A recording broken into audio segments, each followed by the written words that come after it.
ነው ጋይስ ተመልከቱት ይሄን ቪዲዮ ተናልቆ ደውላችሁ ሰው እንደምዘርፉ እኮ አውቀን ደርሰንባችኋል እኮ ቅጭል ለስል ሰምቻለሁ ምን አለ ባቆም ምን አለ አቆም ቢሆን ኑሮ ምን አለ ባይ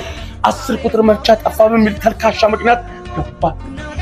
ያንኛ ለተቀጥራናችሁ የነጻነትን ጉዳይ እናስቀጥለዋለን እኛ አለን እኮ እኛ ያለን የሱ ጉዳይ እንዴት ይቆማል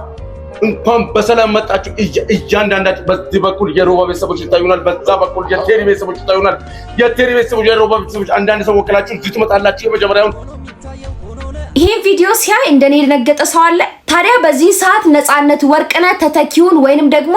ራሱኑ ያገኘ ነው ይመስላል ይህ ሰው አንዱ ዓለም ይባላል የነቀምት ተወላጅ ሲሆን አነጋገሩ አክቲንጉ ፊዚካሉ እንዳለ ነገሩ ነጻነት ወርቅነህ ነው ይመስለው በጣም በሚገርም ሁኔታ ሰዎች ሊመሳሰሉ ይችላሉ በዚህ ልክ ግን እኔ አይቻላቅም ምናልባት እኛንም ነፂን ያስታውሰናል ለዚህ ግለሰብም ደግሞ ጥሩ አድቫንቴጅ ስለሆነ ምናልባት ኢቢኤስ የመታወቅ ዕድል ቢሰጠው ባይ ነኝ እናንተ ምን ትላላችሁ ሐሳባችሁን በኮሜንት ላይ አሳውቁኝ በሌሎች ቪዲዮዎች መለሳለሁ መልካም ቀን